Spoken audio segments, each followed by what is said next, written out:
And here is the Writer's Almanac for Tuesday, the 16th of January, 2018. It's the birthday of Mary Carr, born in Groves, Texas, 1955. Had a rough childhood. Parents both heavy drinkers. Dad worked at an oil refinery. Her mom was an artist who had been married numerous times. But her mom was a voracious reader about the only real escapism that the small town offered.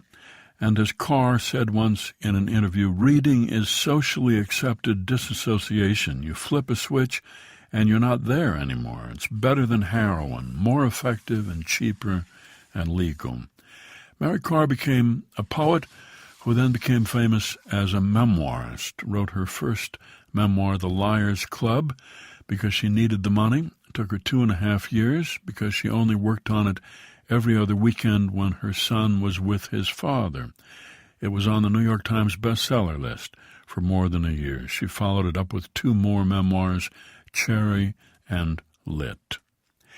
It's the birthday of Susan Sontag, New York City, 1933, grew up in Tucson, Los Angeles, went to the University of Chicago, moved to New York, 1959, a single mother with a 7-year-old child, $70, and 2 suitcases, and began to write essays on culture for Partisan Review.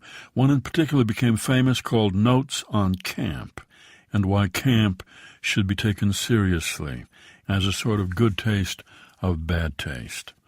Wrote an essay called Against Interpretation, in which she argued that people should stop trying to analyze and interpret art and just enjoy the experience.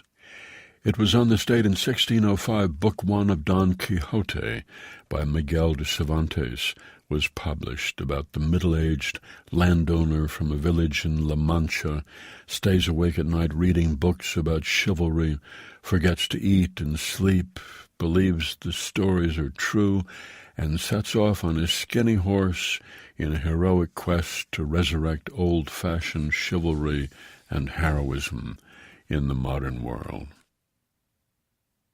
Here's a poem for today by Marie Howe entitled The Game.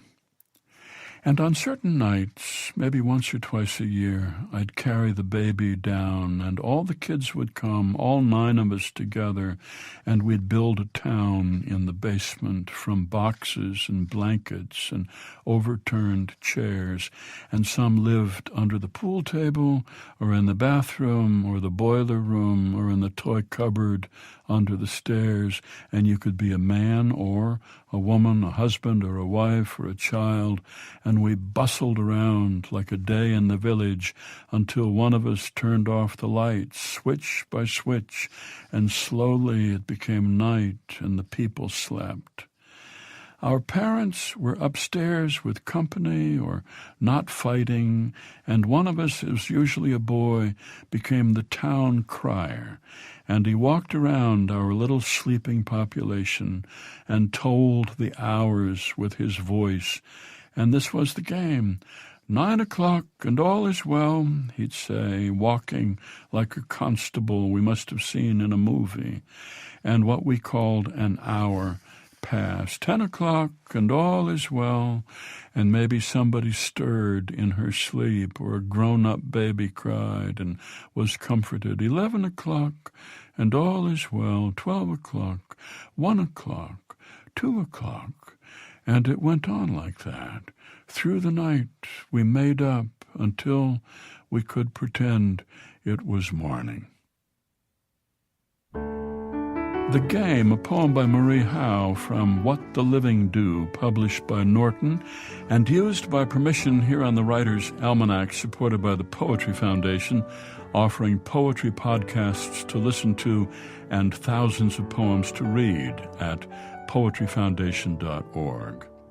And by the Mosaic Foundation of Rita and Peter Hayden, based in Ann Arbor, honoring the literary arts and the universe of great ideas. Produced by Joy Biles, assisted by Teresa Burgess. Be well, do good work, and keep in touch.